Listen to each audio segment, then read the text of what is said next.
Boa noite, galera. Hugo Teixeira por aqui. E hoje a gente vai tentar fazer aquela live que a gente não conseguiu fazer na semana passada por conta da conexão. Hoje eu acredito que vai dar.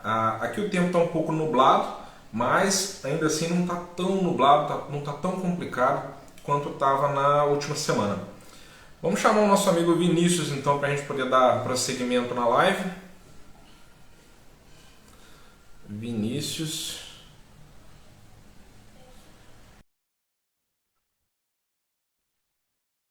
Agora a gente vai aguardar o Vinícius na live. Já está na área. Fala, Vinícius.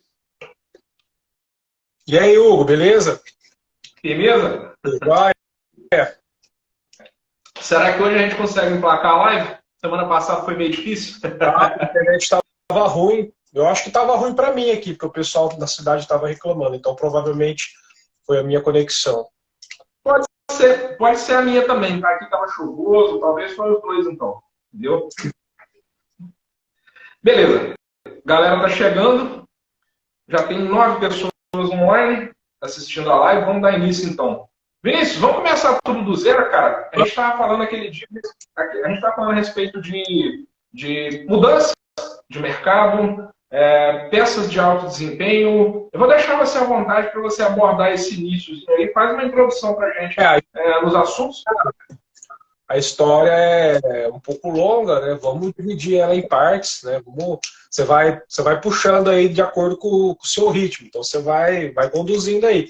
Vamos falar sobre as, a nova tendência que tem aí, né? Das peças com materiais importados, materiais de alta performance, aços inox que está surgindo aí, né? Alguns aços ferramentas que estão voltando, né? Voltando à tona e já foi tendência, já foi moda nos anos meados dos anos 90 e já você vê que tem pessoas que já estão falando em voltar a produzir esses tipos de peça que ficou, vamos dizer, fora de moda, né, ao longo desses anos, mas os colecionadores, alguns já estão se interessando, tá procurando, né, esse tipo de cutelaria, esse tipo de peças que ficou perdida aí ao longo desses últimos 20 anos, talvez. Acho que 20 anos, podemos falar, dos últimos 20 anos, né? Estava até agora conversando com um colega, antes de vir para casa, né, para fazer a live, eu estava lá na oficina e conversando com um colega, o César, perguntando de faca, performance, faca de sobrevivência, o melhor aço. Vamos falar. Porque cada tipo de faca, ela tem o aço adequado. Na verdade, não existe um aço único para tudo, né?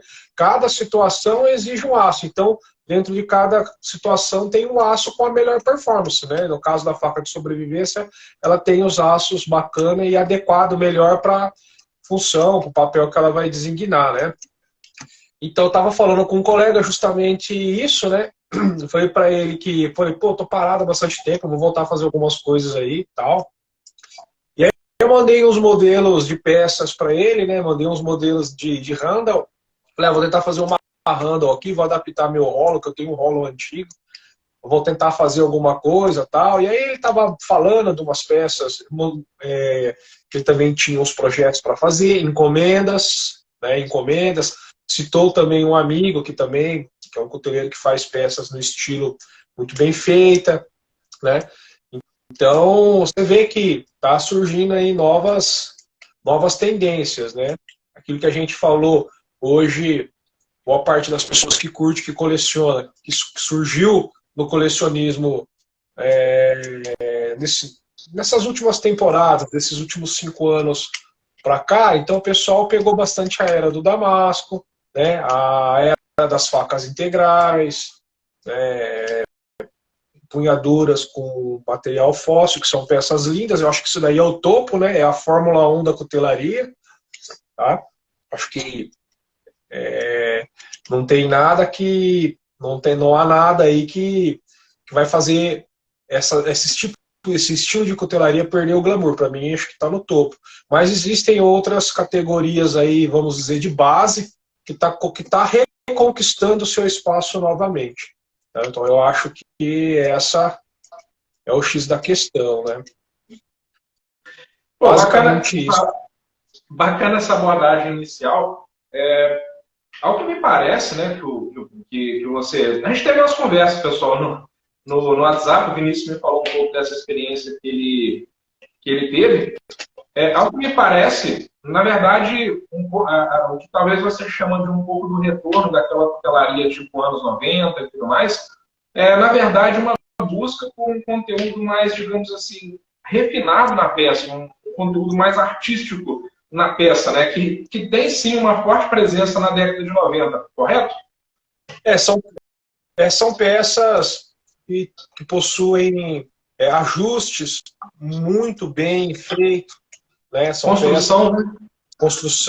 uma construção muito bem, né? Muito bem elaborada, muito bem construída, ajustes precisos, a pinagem muito precisa. E os aços, aços de alta qualidade, tá? Que necessariamente exigem um tratamento térmico bastante a rigor, bastante adequado. O pessoal já está bastante, vamos dizer assim, já ligado, né, nisso daí. E acabamentos, né? Acabamentos de lâmina, acabamentos polido, espelhado.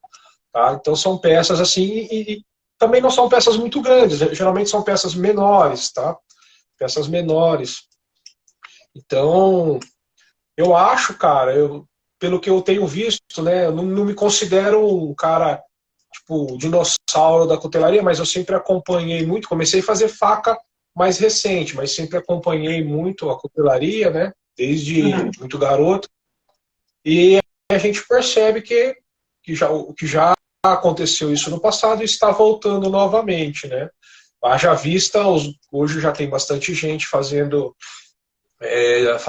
de modo magnífico, fazendo muita qualidade, né? Peças, releituras Loveless, peças Loveless, né? Trabalhos baseados nesse estilo e outros estilos. Eu até estava conversando com esse colega meu, lá na feira de Piracicaba, você estava lá também, o Moisés ele ganhou o melhor Hunter, né? Era uma faca Randall, né? Era uma faca Randall em Hollow, se eu não me engano, aço D2. Você lembra? Lembro. Ele ganhou 3 prêmios, salvo engano. Melhor faca de caça, que foi, eu acho que é essa que você está falando. É uma faca assim que tem uma personalidade muito bacana. Ele ganhou também o prêmio de melhor integral. E ele ganhou um outro prêmio também, que eu não me recordo qual. Mas ele ganhou 3 prêmios na fila. Moisés além de um grande amigo, um grande irmão, né, é um baita cuteleiro, cara. E isso serve de exemplo para nós hoje, que houve uma quebra daquele paradigma, né, daquela faca padrão ABS que a gente está acostumado sempre ver, né, com aquele shape de lâmina, o ricaço 90 graus, quadradinho e tal. Você vê que fugiu bastante, né? E hoje existe bastante pessoas interessadas no estilo, no modelo, né? Estilos de construção diferentes, né? São estilos diferentes que, mesmo sendo estilos, podemos chamar de mais velho, mas são estilos bastante que tem uma boa aceitação, bastante colecionável, né? O Moisés, inclusive, ele é um cara que exemplifica muito esse conceito de refinamento de construção, né? Que você falou. Quem não conhece, galera... Fora ele, tipo assim, você tem o Bonfim, que faz peças lindas, maravilhosas. O Bonfim é o cara das lojas aqui no Brasil hoje. Show de bola as peças dele, né, velho? O Jefferson também faz peças lindas, maravilhosas. O Jefferson Amaral de Sorocaba. Tem o Luciano Lopes também faz, um trabalho muito bonito. Fabinho Lusa também faz as peças dele, ele joga bastante, né? Bastante com estilo também, com material. Então você vê que, bom, eu falei esses porque é os que veio na minha cabeça, mas existem mais, tá? Se eu esquecer algum amigo, pelo amor de Deus, é porque eu só não lembrei. Tá? Tem Mas muito cara assim, bom pra gente lembrar. você começar a falar assim, você sempre acaba deixando os amigos de fora, né, cara? Mas A assim, gente ia citar o nome uma live inteira aqui. o pessoal faz um trabalho lindo, maravilhoso. Eu amo, cara. Eu amo o trabalho que esses caras fazem. Quem é mais antigo aí, né, da cutelaria, é apaixonado por esse estilo, né? Para mim, cara, quando eu vi aquelas primeiras facas na revista, que as propagandas das facas norte-americanas, né? Aquilo para mim era como se uma criança estivesse vendo uma moto, né, cara? Aquilo era um objeto de desejo, eu sonhava com aquilo, né? E hoje a gente tem a oportunidade de ter isso em mão, ver os amigos fazendo e tal, puxa, é show de bola.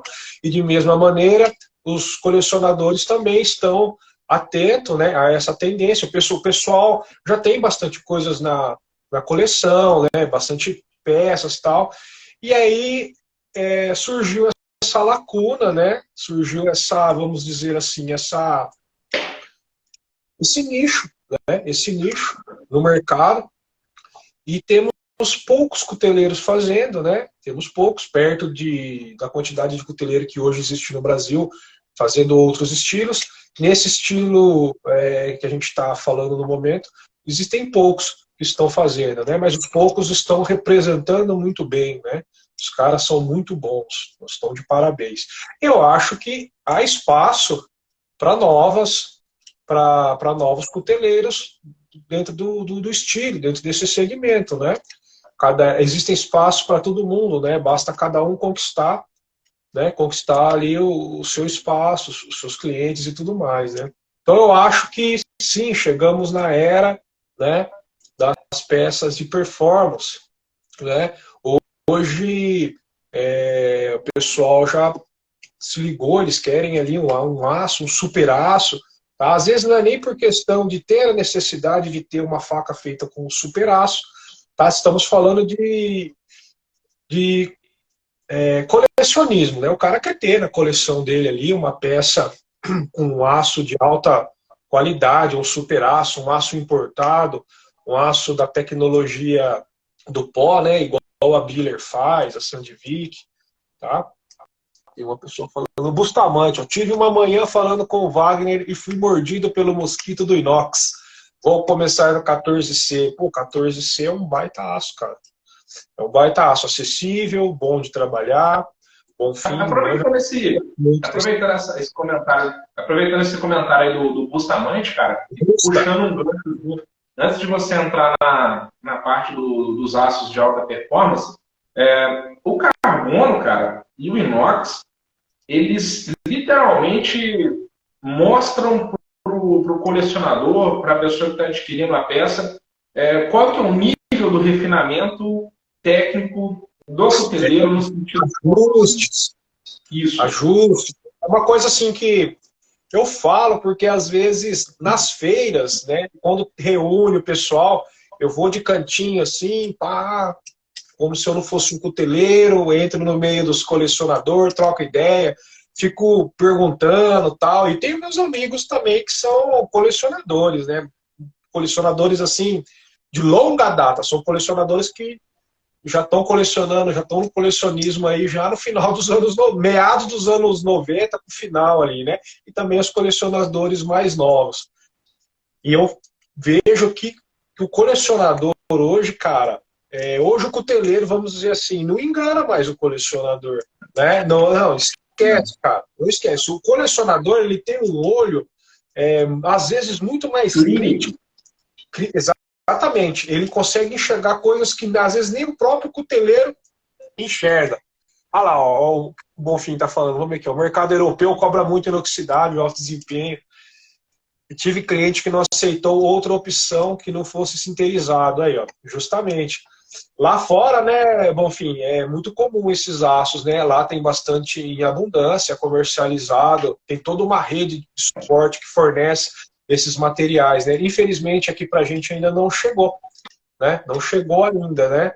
Mas espero que em algum momento, devido à demanda, possa ser que tenha alguém que venha importar. E mesmo assim, esses materiais são relativamente caros, né? Trabalhar com um material desse aí, sei lá, uma série CPM ou uma outra que que seja bem superior, é caro, tem um custo bem elevado, né?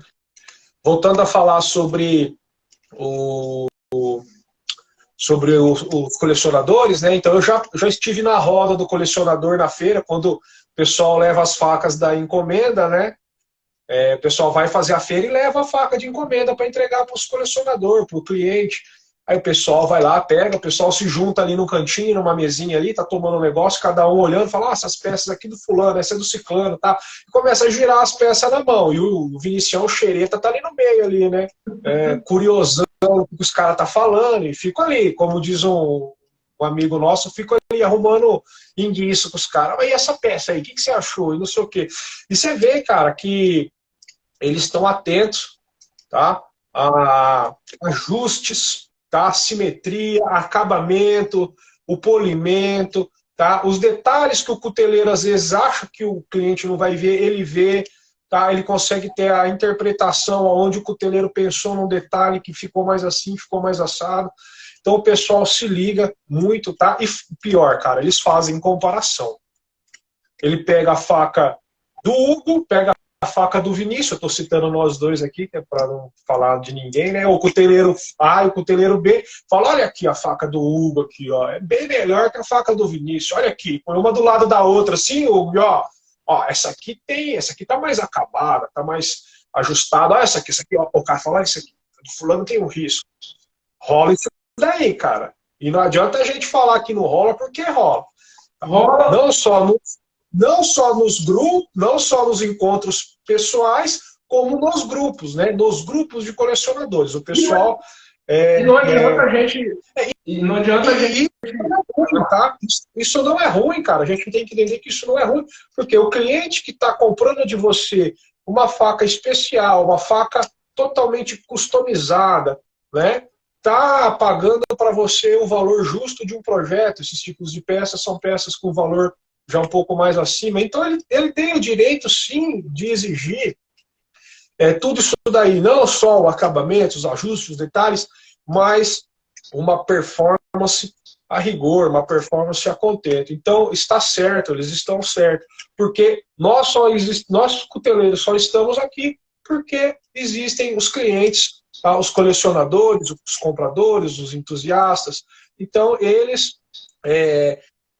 que conseguiram, através dessa, vamos dizer assim, desse rigor, né, da exigência, né, elevar o nível de da cutelaria do Brasil, né? Os grupos o Bonfim falando aqui, os grupos de colecionadores são implacáveis.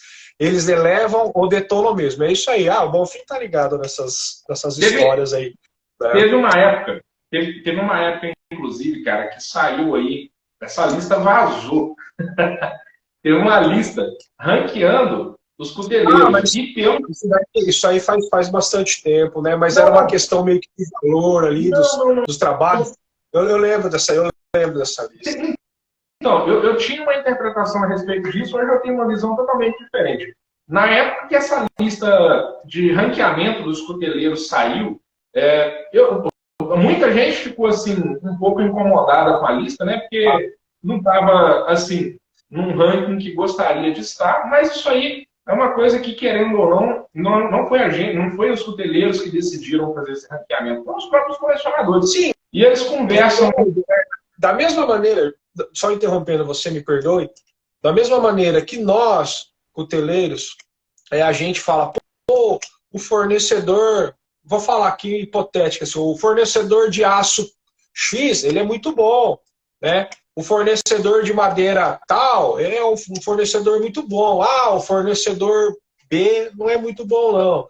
Então, da mesma maneira que a gente se organiza entre nós, né, para falar quem às vezes presta um serviço melhor ou não, os colecionadores, além de ter o direito, eles têm o dever, sim, de estar exigindo, tá, de estar analisando, cobrando, tá? Porque, na verdade, o que eles fazem são investimento.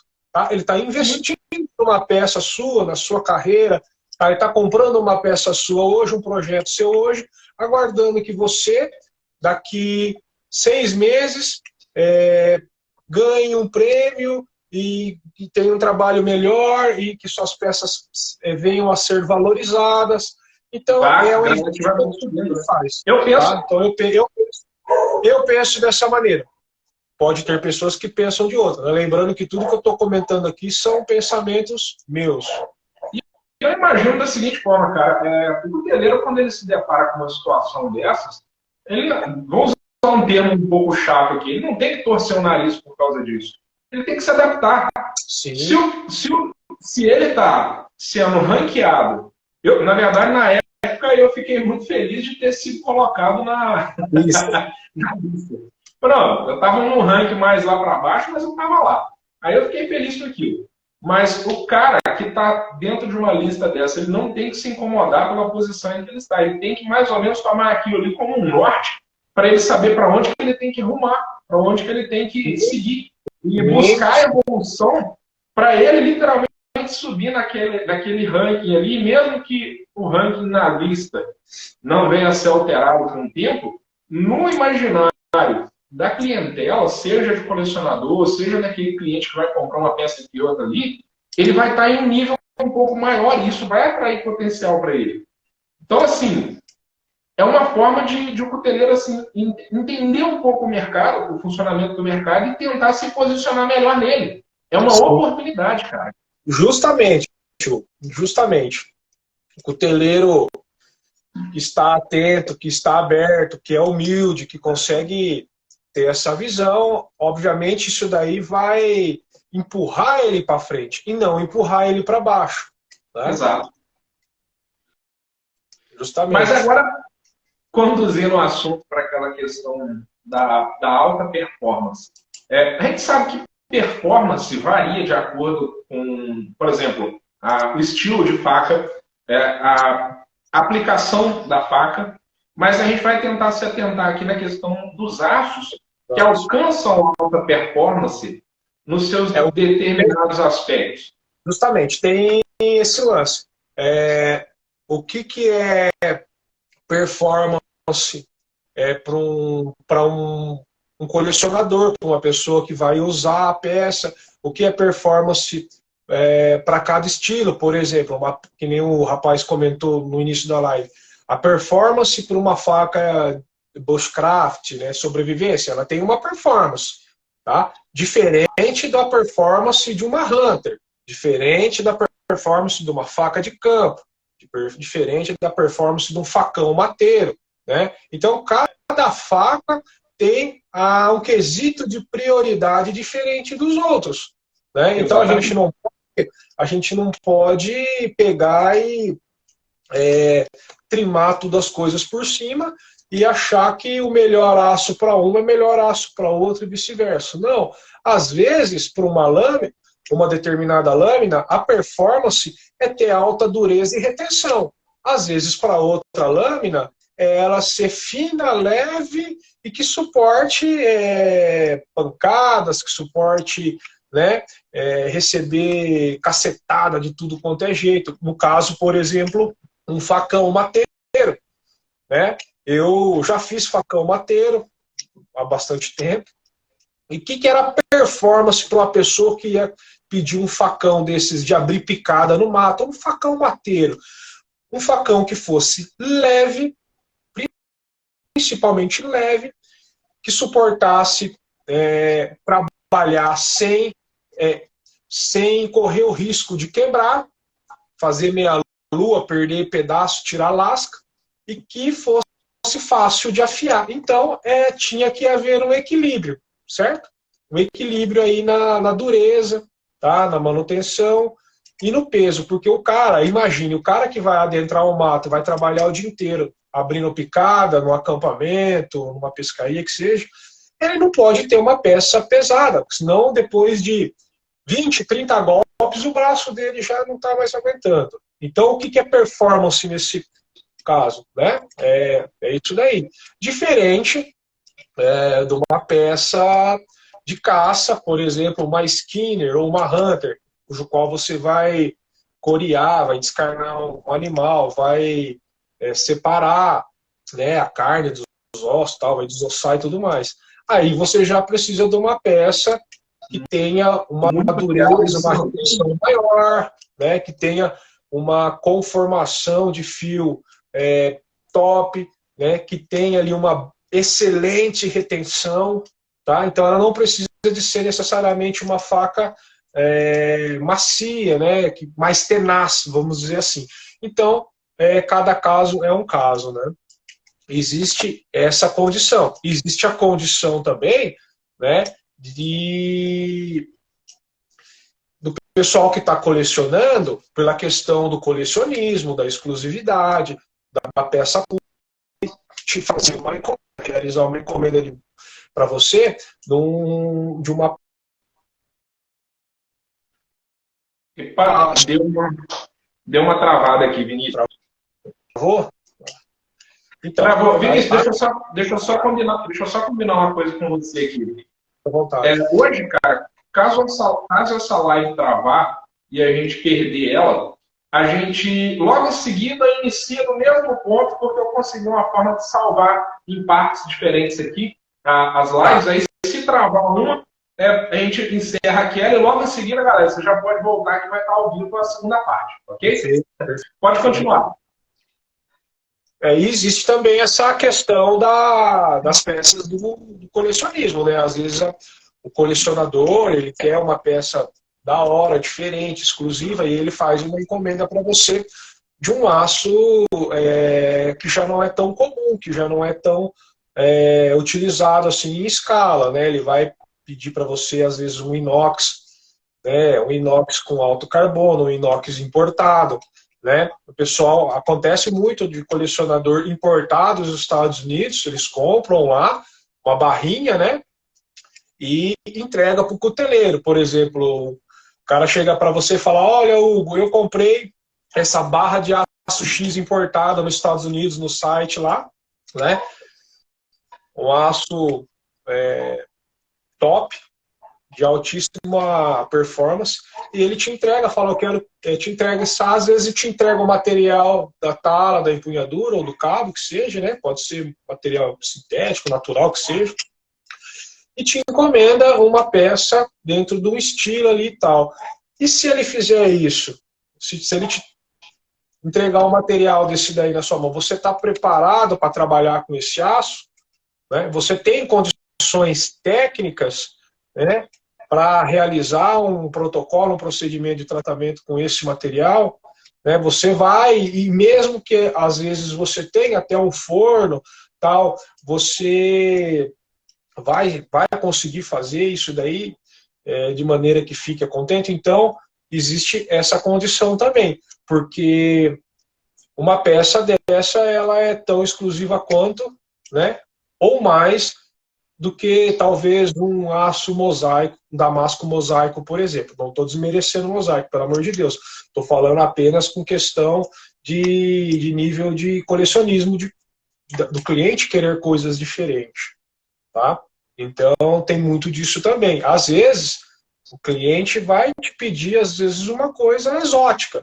Às vezes, ele vai te pedir uma faca de cozinha com uma dureza altíssima. Tá? É muito comum a gente ver no Japão, na Europa, né, fora, peças de cozinha com altíssima dureza. Tá? É bastante comum. Tá travando? Deixa eu dar uma olhada aqui. Não, tá travando, mas ela tá oscilando. Ela tá travando menos do que estava na semana passada. Pode continuar seu raciocínio. Então é bastante comum, às vezes, um cliente te pedir uma peça assim mais diferente, né? Às vezes até excêntrica, uma faca-chefe com 63 Rockwell de dureza com aço importado X. Acontece.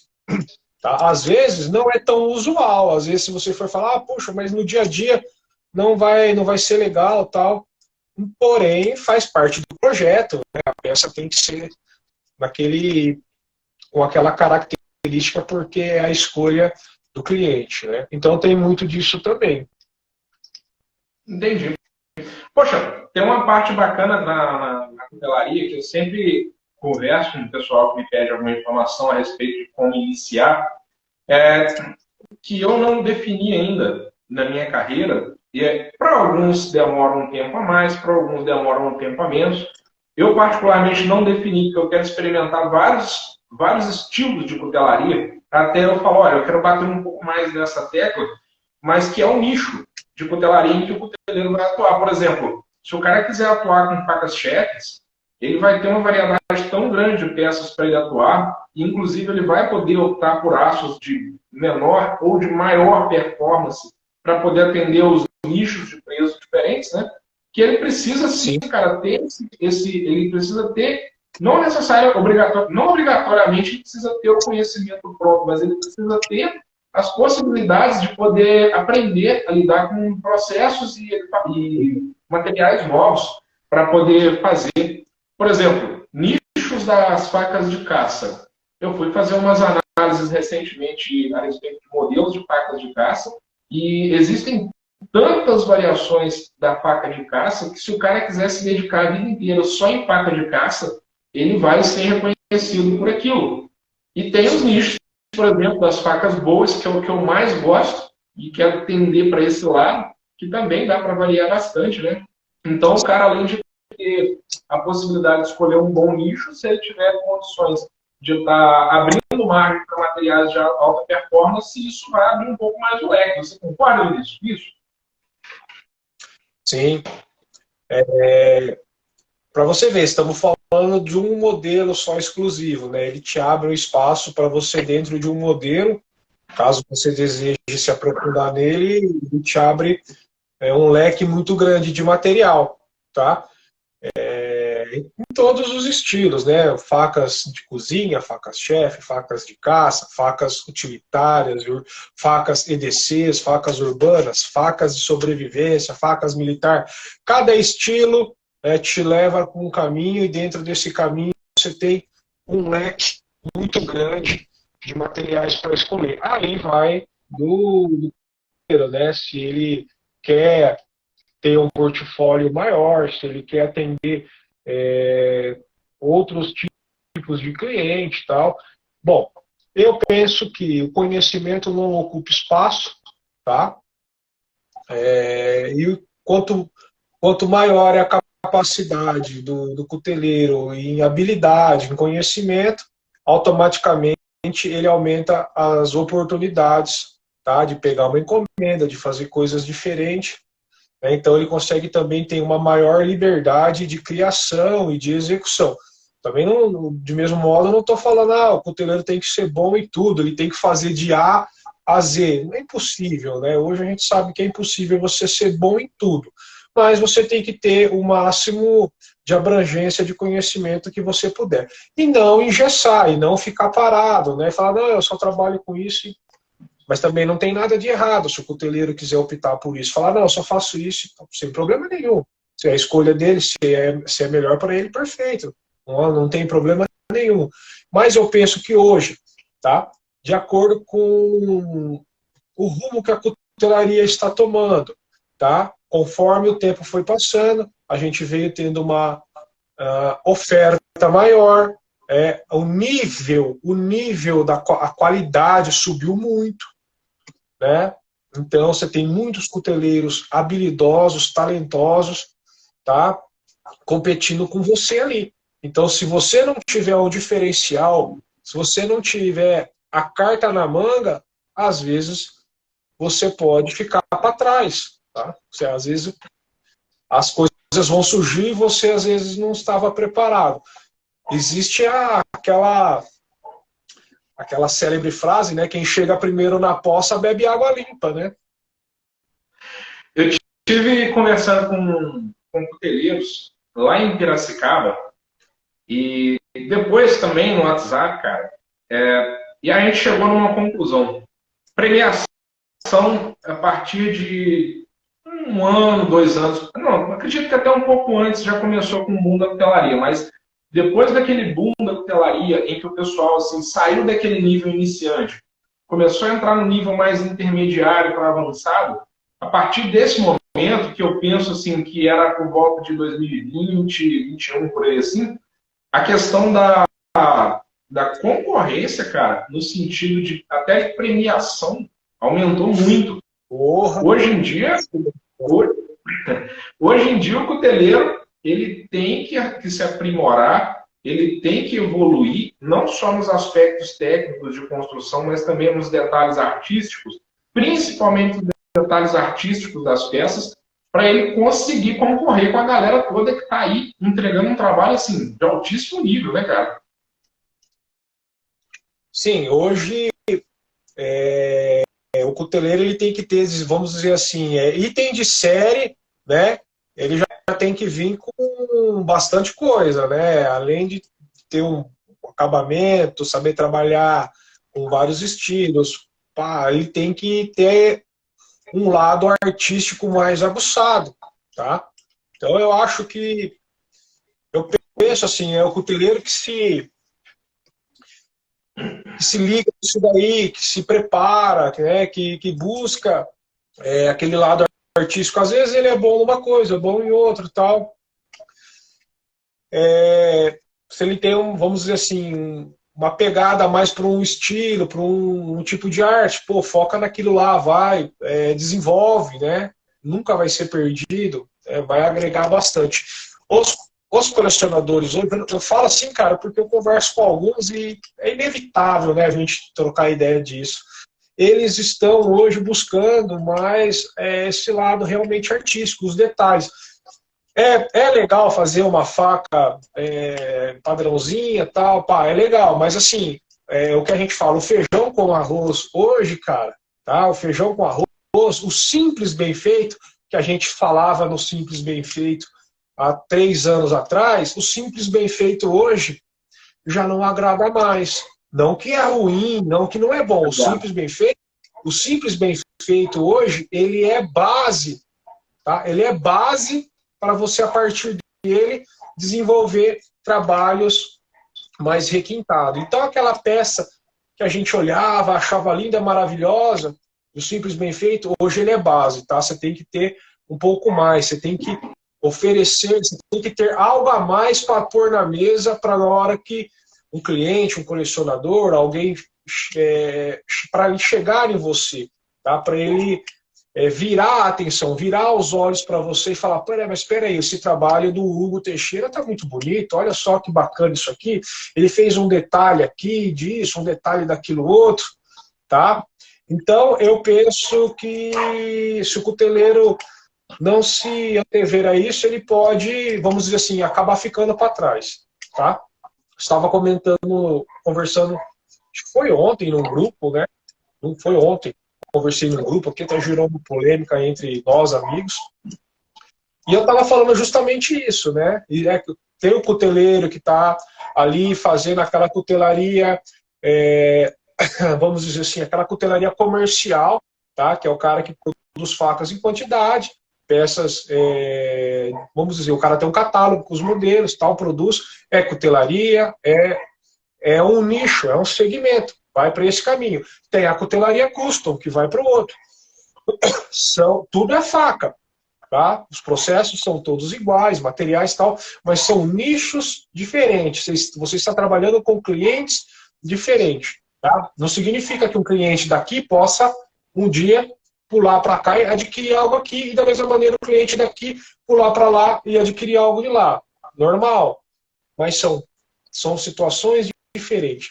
Então eu acho que o grande lance hoje, tá, que faz a diferença na carreira do cuteleiro é o cuteleiro vender o intangível, tá? É o cuteleiro vender algo que desperte interesse, vontade, sedução no cliente, aquilo onde o cliente bate o olho naquela peça e ele vai dormir. O cuteleiro não, desculpa, o colecionador. O colecionador bate o olho naquela peça, né, naquela hunter, naquela boa, e ele vai dormir com a pulga atrás da orelha. Ele vai dormir, ele até esquece da esposa, da namorada naquela noite. Ele fica pensando na faca do Hugo Teixeira, que tem um detalhe assim, o acabamento, o cara dorme encanado. Se você conseguir despertar isso no seu público, no seu cliente, é porque você alcançou esse nível. Então eu acho que quando chega nesse ponto, tá? É porque você atingiu esse lance de vender o intangível. Eu falo isso porque eu tenho um amigo que ele falava que ele morria de vontade de ter um canivete do Luciano. Epa, deu uma travada aqui. Vamos aguardar o Vinícius retornar aqui. Ô, Vinícius, Peraí. retorna pra gente. Tá, eu já vou voltar, mano. Peraí. Retorna pra gente, né? Tranquilo, tranquilo. Vou pedir ele para retornar para gente. Vinícius, retorna pra gente na parte que você falou. Tem um colega meu que era doido para ter um canivete do... Eu tenho um colega meu que ele era alucinado. Ele falava que não dormia pensando no canivete do Silveira, né, do Luciano, do canivete do Galinho, né? Ele falava que é o sonho de consumo dele. Eu nem sei se ele acabou comprando, encomendando ou não, mas era o sonho de consumo dele, né? Da mesma maneira que a gente olha uma Ferrari ali, a gente fica um dia imaginando ter aquilo, ele queria ter uma peça dessa. E assim outras pessoas que queriam ter peças do cuteleiro tal, do cuteleiro X, Y e tal, você entendeu? Então, quando você consegue mexer com essa emoção do cliente, né? Dele querer muito, dele ter aquela tara, aquela coisa assim, praticamente sexual de ter uma peça sua e tal, é porque você conquistou você conquistou assim o ápice, né, do seu produto, né, do seu produto. O seu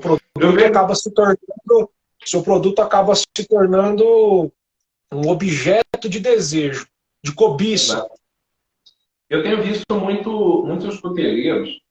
E quando a gente vai citar uma coisa dessas aqui, igual eu vou falar agora, tem que ir com muito cuidado, porque senão a gente pode passar a interpretação errada de que a gente está menosprezando o estilo, e não é o que eu quero dizer que não. Eu tenho visto alguns cuteleiros largando bastante, por exemplo, alguns estilos de construção mais mecânicos e partindo para estilos até um pouco mais demorados, porém mais detalhados. Por exemplo, estilo de construção de cabo, utilizando lima para poder fazer linhas mais, digamos assim, definidas. Porque nem todo mundo, cara, nem todo mundo tem a habilidade, por exemplo, do Kyle Roy, o americano lá, que ele faz cabo de faca com linhas de definição incríveis na lixadeira de cinta. Ele faz só o lixamento final mesmo, para fazer um ajuste aqui ou outro. Então, eu tenho visto alguns cuteleiros migrando de estilos mais mecânicos, que não são ruins, são excelentes e sensacionais quando bem feitos, para estilos um pouco mais demorados até, porém com linhas mais definidas. Linhas de trabalho a lima, né? E da mesma forma eu tenho visto acontecer coisas nesse sentido na questão de construção das lâminas também. Sim. Esses detalhes da construção, alguns anos atrás, passava despercebido pelo olho dos compradores, colecionadores e tudo mais. Hoje não passa mais. Hoje ele sabe. Se você fez o famoso cabo de lixadeira, lixinha 400 flex, já, ele tá ligado. Se você lançou essa, se a lixa entrou para dentro da guarda, assim, e na divisão ali ficou aquele buraquinho, o cara já compra lixadeira aqui, ó. Né, o cara aí demonstra o quê? Que você, às vezes, não teve um capricho especial naquela peça, que você fez meio rápido e tal. Não que tenha algum problema, cada estilo, cada um faz do seu jeito, tal, de acordo com a sua são nichos, né? Mas, tem nichos sim, quem está comprando está avaliando, tá? Quem está comprando está avaliando. E o julgamento do cliente, que é o julgamento válido, tá? O julgamento do cliente, tá? É o julgamento válido.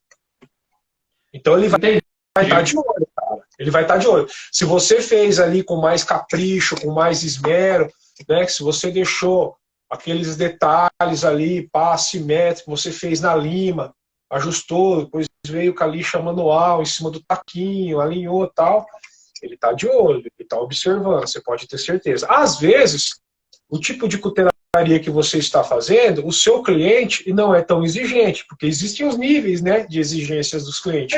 Tem aqueles clientes, né? Tem os clientes que não têm um rigor muito alto, que eles gostam de peças de um estilo, tem aqueles clientes intermediários que já gostam, que já consegue ver os detalhes, tem aqueles que já são mais exigentes, e existem aqueles que entendem mais de faca do que o próprio cuteleiro. E existe. Só título de curiosidade. Quando eu fiz o meu curso com o Franco em 2020, foi 2020, fez o curso eu, o Vladimir Mota lá de Sorocaba, o Vlad, e fez o Léo, que não era cuteleiro, era colecionador. Ele fez o curso justamente para aprender como era feito, né, uma faca de qualidade, uma faca com capricho, quais eram os processos que aconteciam, tá? Então, ele fez o curso, ele fez a faca dele, obviamente, no curso, e ele aprendeu, né? E ele aprendeu ali que como era feita uma peça tal para quando ele viesse a fazer encomendas, comprar, e ele tivesse condições técnicas para estar avaliando minuciosamente, com bastante rigor, no que ele iria investir, porque para muitos a cutelaria é investimento. Hoje um cliente vai encomendar uma faca sua, tá? Ele vai, vamos colocar um valor hipotético novamente aqui, vai comprar uma faca do Hugo Teixeira, a faca hoje é R$1.000, tá? Ele está comprando essa faca de R$1.000 do Hugo hoje, aguardando que no ano que vem o Hugo aumente, né, o seu valor do seu capital das suas peças, assim, que ele tenha uma ascensão, que ele ganhe mais nome no mercado. E essa peça sua que ele comprou hoje por 1.000, daqui um certo tempo ela vai valer, por exemplo, 1.500. Você entendeu? E assim sucessivamente. Tá? Então, o colecionador, o comprador, ele hoje ele avalia muito assim, porque é um investimento para ele. Tá? Para muitos é um hobby, é uma coleção, mas para a grande maioria é um investimento. Então, acaba, às vezes, ele até pegando uma peça sua que ele comprou por 1.000, vendendo por 1.500, ele pega esse dinheiro que ele ganhou a mais e com outro 1.000 ele compra outra de outro cuteleiro que está na mesma condição, em ascensão e tudo mais. E esse é o grande jogo, né? Troca uma peça com outra. Hoje os colecionadores entre si, eles trocam muito, eles têm os grupos de trocas e tal, né? Então tem muito disso. E também tem, né? Vou falar aqui, cara, posso falar? Manda ver.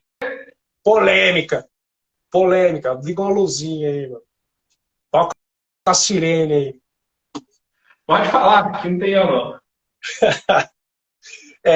Os caras também, às vezes, compram facas, encomendam facas de cuteleiro, que quando chega lá, os caras não gostam. Falam, nossa, essa faca aqui é puta faca zoada do caralho, comprei do fulano lá. O cara pega a faca que ele comprou sua por 1.000 e torra por 500, 400 conto, passa pra frente e não quer nem saber. E te queima ainda, hein? Você fica queimado lá no grupo dos caras lá e fala, nossa, faca daquele Vinícius Sanches lá é uma porcaria. Pronto. Acabou, filho. Tá morto e enterrado. Para reconstruir o nome depois disso é complicado. E aí entra numa... Eu já cheguei a ver, tipo assim, o cara mandar a foto para mim e falar, tá vendo nessa mesa aqui, ó, 20 facas, essa aqui é as 20 facas da lista negra, que eu vou torrar, porque são facas que eu não gostei, que não tava bacana, que não tava legal. E olha só, uma coisa que você falou que é interessante, e a gente vamos abordar com bastante propriedade isso a partir de agora aqui. O colecionador, ele está investindo em conhecimento. E chega a um ponto, cara, que você vai precisar passar para o colecionador a ciência de que você vai estar colocando ali qualidade onde ele não pode ver. O cara não vai pegar uma faca, sua, uma Hunter, por exemplo. Você pegou, fez uma Hunter lá, seja um inox 14C28N ou um carbono 5200. Ele não vai quebrar a ponta da faca para ver como está o grão. É um investimento que ele fez. Sim. E quando o cuteleiro faz, por exemplo, uma postagem, mostra o grão do aço que ele está publicando ali, aplicando na faca, quando ele passa uma mensagem técnica. Mostra, né, como que ele realiza os processos, né? Exato. Quando ele passa uma mensagem, quando ele passa uma mensagem técnica condizente com o padrão de qualidade que aquele colecionador, que aquele cliente almeja, ele está criando um vínculo de confiança com aquele cara. Está criando essa ambiência, né? Exato. Ele não precisa nem necessariamente passar a mensagem de olha aqui como que eu sou perfeito. Não é isso que eu estou querendo dizer. Só dele passar aquela mensagem, eu estou buscando conhecimento para produzir um produto melhor. Estou estudando, estou em busca constante de melhorias. A cada momento eu estou tentando melhorar o meu produto, ele começa a criar um vínculo de confiança com o potencial colecionador, o potencial cliente. E isso é importante pra caramba. É nessa parte que a gente fala que a gente não tem que mostrar só o produto bonito, só o produto bem acabado. A gente tem que passar para o cliente a confiança de que a gente está investindo, por exemplo, também em conhecimento técnico para fazer um tratamento térmico adequado, para o cara poder comprar aquilo que ele não está vendo. Sim, que você está estudando, que você está sempre se aprimorando, que a cada dia mais na sua carreira você adquiriu um pouquinho a mais de conhecimento. Tá? Isso é muito bom. Eu acho que não só para cutelaria, acho que no geral para a vida, para qualquer profissional de qualquer área. Tá? Sempre está estudando, sempre está buscando conhecimento, como eu disse, não ocupa espaço. Né? Não ocupa espaço. Eu vejo também que o pessoal às vezes vai conversar com o cuteleiro, às vezes o cliente vai entrar em contato, às vezes o cliente vai te fazer uma pergunta técnica. E se você titubear, se você errar na resposta, já acende uma red flag aí. O cara fala, opa, peraí. O cara deu uma vacilada aqui. Será que esse cara sabe o que ele está fazendo? Será que ele sabe o que ele vai fazer? Aí já levanta uma red flag. Então, é muito importante também isso, né? Você ser humilde, o que você sabe, você deixa claro, né? Não tenta inventar a moda, né? Não, sei lá, não tenta passar uma imagem, talvez você não é, né? Vai na boa, falar, até aqui eu sei, aqui eu não entendo. Se ele te perguntar alguma pergunta técnica, assim, você seja bastante sincero e honesto. Né? Exatamente. E aí, quando eu pego, por exemplo, aquele grupo que a gente montou de tratamento térmico, inclusive, galera, o grupo está fechado. A gente não vai abrir vagas nele por um tempo. A galera que está lá, agora que ela está começando a aprender, interagir no grupo com a dinâmica que a gente propôs, que é um grupo sério pra caramba. E a gente vai abrir mais daqui a um tempo vagas para quem quiser entrar, ok? Aquilo que acontece lá naquele grupo, cada ensaio de tratamento térmico, os que você apresenta, os que os outros caras apresentam, por exemplo, eu fiz isso, identifiquei o grão tal, na faixa de temperatura tal, enfim, tudo aquilo que é postado lá, o cara tem, por obrigação, que está colocando aquilo nas redes sociais.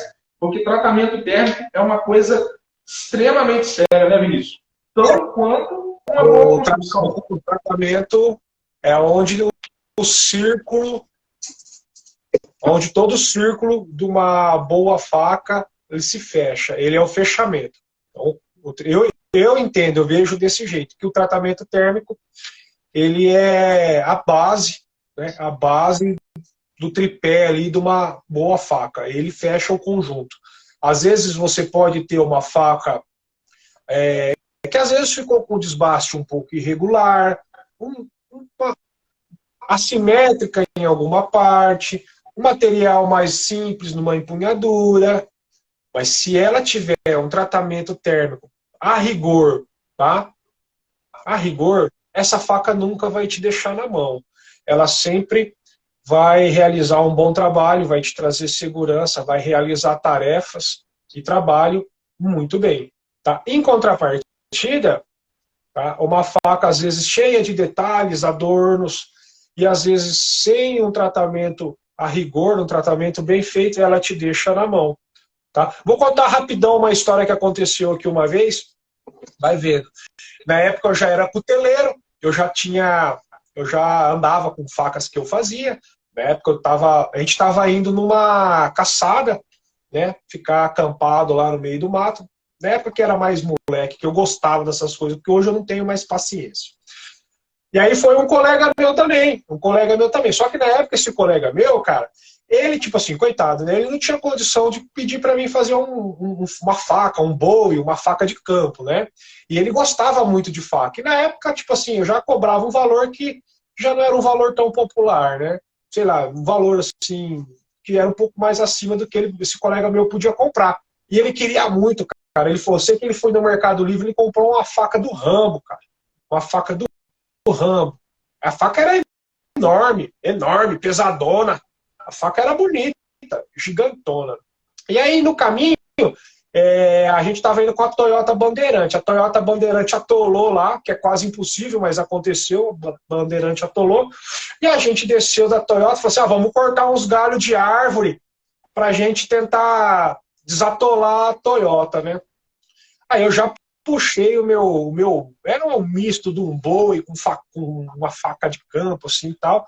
Já peguei um pedaço de pau lá, um pedaço de pau grosso e tô lá, pau, né, metendo o cacete pra cortar. Aí veio o colega meu com a faca do Rambo. Ele falou assim, eu vou te ajudar. A hora que ele deu a primeira, assim, a faca fez assim, ó, ela dobrou igual um pedaço de ferro, assim, chapa.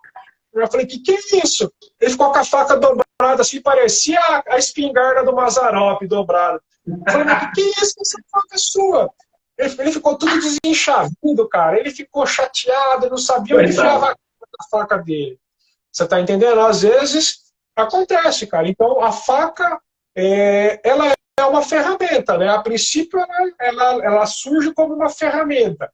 Na verdade, a faca foi a primeira ferramenta que o homem, né, desenvolveu. O homem criou, o homem primitivo, a primeira ferramenta que ele criou foi uma faca, onde ele podia se defender, caçar, cortar seu alimento e tudo mais. Então, a primeira ferramenta que se tem na história que o homem criou foi uma faca. Depois veio outras ferramentas, mas a primeira ferramenta que o homem criou foi uma faca. Então, a função principal da faca é ser uma ferramenta. E não tem como você ter uma ferramenta sem um tratamento térmico a rigor.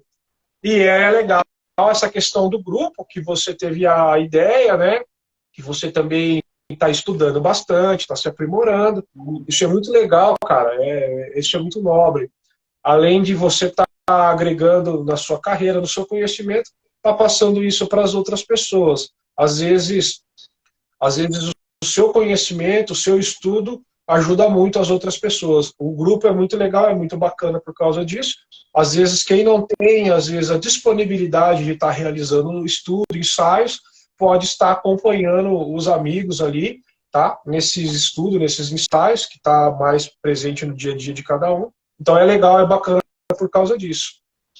Pô, é bacana mesmo, cara. A gente vai abrir esse grupo para mais gente no futuro. Por enquanto ele está, digamos assim, ele está em fase de adaptação. Mas nós vamos fazer uma proposta aqui pro pessoal, hein? Quem adquirir um forno com o Vinícius tem acesso imediato ao grupo, hein? Vinícius, a gente fez uma live gigantesca, cara. Fala um pouquinho também dos seus fornos aí, cara. Não é para fazer a live ficar uma coisa comercial, mas é porque o pessoal tem dúvidas. De vez em quando me aparece alguém perguntando, pô, e aí, o forno é bacana e tal? Fala um pouquinho dos seus fornos aí, cara. Desce um pouquinho dessa informação pra gente aí. Hoje no nosso catálogo, né, tem aproximadamente entre 13 e 14 máquinas. Já estamos produzindo fornos aí, estamos indo para o sexto ano, tá? Mais de 500 máquinas produzidas, tá? Então a gente tem diversos modelos, né, diversos estilos de máquinas horizontais, verticais, máquinas pequenas, máquinas grandes. Eu tenho 3 linhas de forno, né? A linha mais de introdução, tá? A linha SV e a linha SH, que são máquinas que estão há mais tempo sendo produzidas, máquinas que sofreram mais upgrades por serem máquinas que estão sendo produzidas há mais tempo. Tá? Tenho linhas mais novas, tá? Linha LG, que foi desenvolvida em parceria com o Lucas Grejanin, tá? Então a máquina também tem toda uma característica especial, tá? E também tem a linha SV Pro, tá? Que eu tentei colocar na máquina o que tinha de melhor no mercado, tá? A pedido de alguns clientes que queriam algo diferente, algo com o máximo de tecnologia, com o máximo aí de eletrônica que tinha disponível.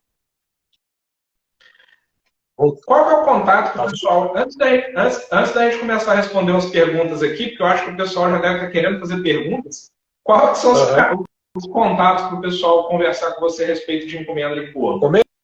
Encomenda, tá, pode me chamar no WhatsApp, né? 14997371510, tá? Ou também pode clicar aqui e cair direto no meu Insta, tá? Vinícius Matsunaga Sanches, meu nome completo, tá? E lá vai ter bastante coisas que eu vou postando todo dia, tal. Tem lá os modelos, os testes, tá? O meu Insta é um Insta bem assim, bem simples, tá? O pessoal fala, cara, você tem que montar um Instagram profissional e tal. Eu falo, cara, eu sou profissional em fabricar máquina, não sou profissional em mídias sociais. É isso aí, é aquele jeitão simples nosso do dia a dia e vamos que vamos. O lance é produzir máquinas bacanas aí para o pessoal estar construindo peças de alto nível. Então eu me sinto bastante feliz, bastante satisfeito de saber que eu também ajudei a contribuir para o nível da cutelaria brasileira ter aumentado nesses últimos anos. Tá? Eu sou muito fã da cutelaria brasileira. Eu acho que os cuteleiros brasileiros, para mim, cara, não é puxação do saco, não rasgação de seda, até porque quem me conhece sabe que eu não sou um cara que puxa o saco de ninguém, tem até as figurinhas minhas, né, que os cara faz lá, que já ficou famosa, né. Então eu acho sim, cara, os cuteleiros brasileiros são os melhores do mundo, cara. E é devido a essa garra, devido a essa evolução, né, cara? A força que eles têm para evoluir. O brasileiro, ele joga muito bem nas coisas, né? Basta você ver as facas campeãs de categoria nas feiras que tem aqui e as facas campeãs das categorias que tem lá fora. Pega e dá uma olhada para você ver, faz uma comparação. A gente tá pau a pau, cara. Não tá, como se diz assim, não tem como. Nossa, pega um iniciante brasileiro, pega um iniciante gringo lá para você ver quem que. Lógico, você vai ter cara ruim em todo lugar, né? Normal, mas eu falo assim, os cuteleiros brasileiros, 99,9% são top, mano. Os caras passam o rodo na galera lá fora com tranquilidade. Com tranquilidade. Agora a gente vai responder um pouquinho de pergunta. Se alguém tiver pergunta, pode ser aí. Se der conta de responder, a gente responde. Bora conversar com a galera um pouco. Galera, ó, se vocês tiverem perguntas, tratamento técnico, a respeito do que foi conversado na live aqui hoje, desenvolve a sua pergunta, manda aqui pra gente poder conversar um pouquinho com você. Pode ser uma dúvida técnica também que você tenha, alguma curiosidade que você queira saber. Organiza a sua pergunta aí e coloca aqui para a gente poder responder. A gente vai guardar um pouquinho aqui para vocês poderem desenvolver as perguntas. E dando meu feedback a respeito do equipamento do Vinícius, galera, já faz... Você tá achando, como é que tá sendo a experiência aí? Diz aí para mim aí. Cara, tá muito bacana. Eu recentemente consegui fazer tratamento. Eu tinha as facas aqui até aquele dia que a gente fez a live, só que acabou que eu não consegui mostrar elas. Cara, eu fiz umas facas de 420, que são um aço relativamente simples, né? E que me... Sim, dos inox é o mais calça curta ali, né? O mais basiquinho, o mais tranquilinho dos inox. Mas assim, cara, foi uma experiência muito bacana, porque eu consegui melhorar muito a qualidade do tratamento térmico dos meus carbonos e agora entrei no inox e entrei da forma certa, entendeu? Eu tenho me limitado a responder qualquer pessoa que me pergunte a respeito. Pô, eu vi os tratamentos térmicos do inox e tal. Como é que é? Cara, vai de forno, vale a pena, entendeu? Porque, assim, É só você vendo mesmo para você entender o que é, cara. Conseguir extrair uma qualidade bacana, uma retenção de fio, igual eu extraí recentemente aqui de inox 420. Cara, e o fone é sensacional. Ele passa essa tranquilidade pra gente, sabe? Precisão, pô. O forno, né, ele te dá a capacidade de controlar as variáveis do processo. E o que é tratamento térmico? O tratamento térmico ela tem as variáveis do processo, que é temperatura e tempo, tá? Que gera transformações. Tá? Então, quando você tem a capacidade, tá, de mensurar, né, você consegue medir, tudo que você consegue medir, você consegue controlar. Então, você conseguindo controlar isso daí, tá, você com certeza vai conseguir obter resultados muito melhores. Né? Não vou dizer perfeito, perfeição é algo, né, que talvez esteja um pouco longe, mas assim, a gente chega o mais próximo, né, do ideal possível, tá? Dentro da nossa oficina de cutelaria. Não é nenhum laboratório, não é nenhum laboratório de cientista, mas a gente consegue ter esse controle. Então, tratamento térmico é justamente isso daí, tá? Para você conseguir obter os melhores resultados, você tem que ter a capacidade de controlar, tá? Tempo, temperatura. No tratamento térmico tudo funciona em volta disso daí. Tempo e temperatura, ela acaba gerando transformações, tá? Nas fases, microestrutura do aço. Então, existe a regra para todas as partes do processo. Existem as regras de recozimento, existem vários tipos de você realizar recozimento, tá? Existem a regra para normalização, que existem vários tipos de como você executar essa normalização, assim como existem várias regras para você realizar a têmpera, tá? Que a têmpera, além de você controlar a temperatura que você vai elevar na austenitização, você tem que controlar também o inverso, que é a temperatura de resfriamento. Então você tem que ter a temperatura ideal lá em cima, né, na sua zona de T1 ali, e você tem que controlar também, tá, a taxa de resfriamento. E o revenimento também, e todas as etapas são baseadas em cima disso, exatamente isso. Tempo, temperatura e transformação. O forno te oferece essa capacidade. Não que você não consiga fazer na forja, não que na forja vai ficar uma porcaria horrível. Não, na forja também fica bom. Porém, a probabilidade de você cometer um deslize, um equívoco, às vezes você não consegue controlar a temperatura de modo adequado, você não consegue ter uma homogeneidade adequada, você não consegue estancar o tempo ali, travar a temperatura por X tempo de modo homogêneo.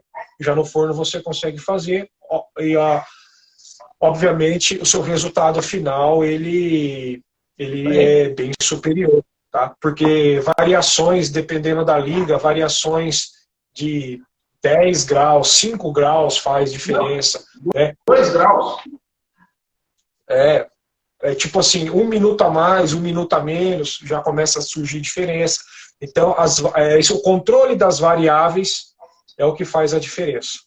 Exatamente.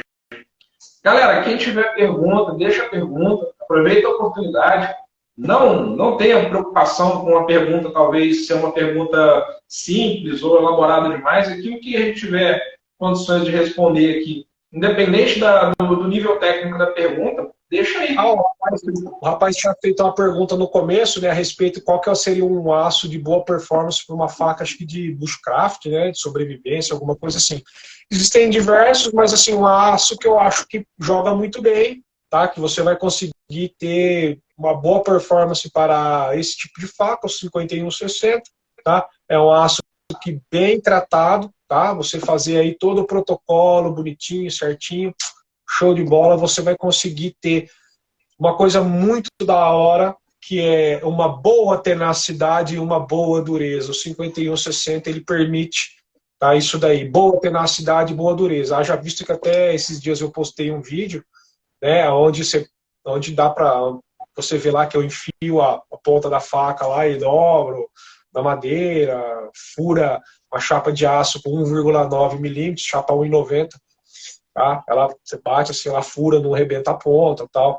Então, tipo assim, é um aço que consegue jogar muito bem. Então, eu acho que para uma faca de bushcraft, sobrevivência, tal, é um aço que consegue oferecer esse nível de performance adequado, tá? Que nesse estilo de faca, a dureza final não é tão importante. A faca precisa de ter, sim, uma boa tenacidade, né? Então, eu acho que nesse caso, o 5160 bem feito, ele atende muito bem.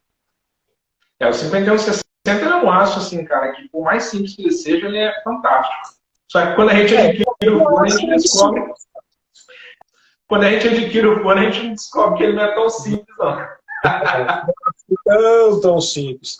Eu acho assim, é um aço, como ele é um aço bastante abundante, utilizado na indústria automotiva, né, para fabricar basicamente feixes de mola. Então é um aço bastante abundante que a gente encontra aí ele num preço acessível e às vezes encontra ele como sucata também, que muitas das vezes pode ser utilizado, tá? Um material com uma boa procedência pode ser reaproveitado sem nenhum problema, tá? Então o 5160 é um aço muito justo, muito honesto. Tá? Depende do projeto que você vai aplicar, tá? Então cada projeto, cada estilo exige aí uma aplicação adequada. Ele é muito cortador de dedo. 5160, é um baita aço, cara. Eu gosto muito, cara. Eu acho que atende muito bem diversos projetos aí. E aí, galera? Vamos fazer alguma pergunta aí, porque senão a gente vai encerrar a live, hein? Se ninguém tiver nada para perguntar, tá tranquilo. A gente. Marquinhos, parabéns, gurizada, dividir as informações. Estamos juntos, mano. Eu e o Hugo, a gente tá com essa missão aí de sempre fazer uma live, trocar uma ideia para poder estar expondo essas questões da cutelaria, do dia a dia. Robson, dá um fio que sempre deixo um tampo na confecção. Carão, o 5160 é um aço de extrema qualidade, cara. Eu gosto muito e aconselho. Pessoal, dependendo. Ficou na dúvida, dependendo do que você vai fazer e tal, vai de 5160, que talvez, dependendo do projeto, você não vai errar. 1070 também um bom aço.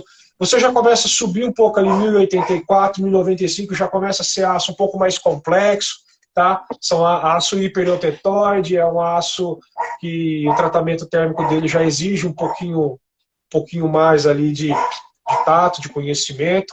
O 1075, né, 1075, 1080 já é um aço um pouquinho melhor, que é um aço mais de centro ali, trabalha com a temperatura mais baixa, não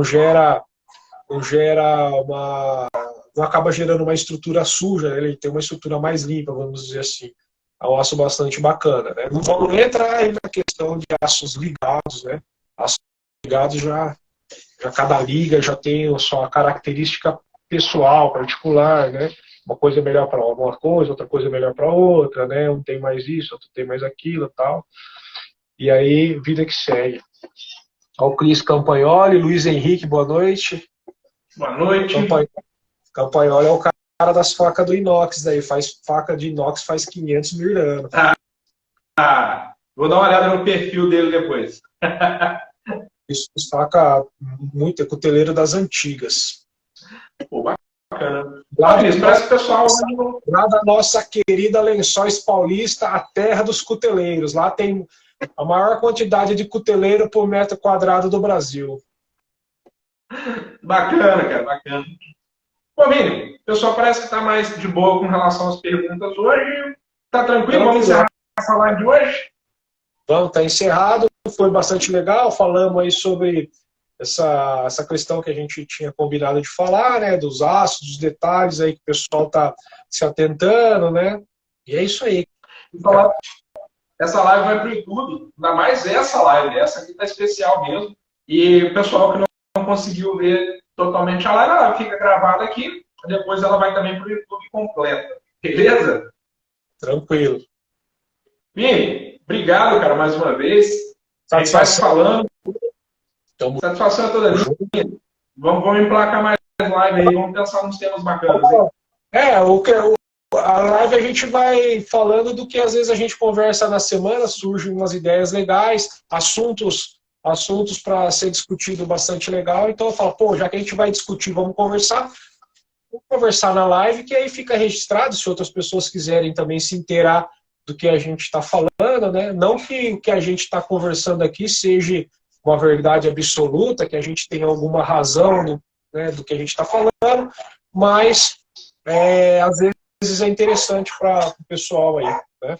Eu fico à disposição, se alguém tiver alguma dúvida com relação a máquina, equipamento, fico à disposição, pode me chamar a qualquer hora, o pessoal sabe que eu atendo fora de horário, de final de semana, tá? Dúvidas com máquinas, equipamentos, inclusive até máquinas e equipamentos dos meus concorrentes, que as pessoas me procuram para poder resolver, também estamos aí para resolver, não tem problema nenhum, tá? Quiser trocar ideia de cutelaria, bora, quiser falar de tratamento térmico, bora, tamo junto, e é isso aí.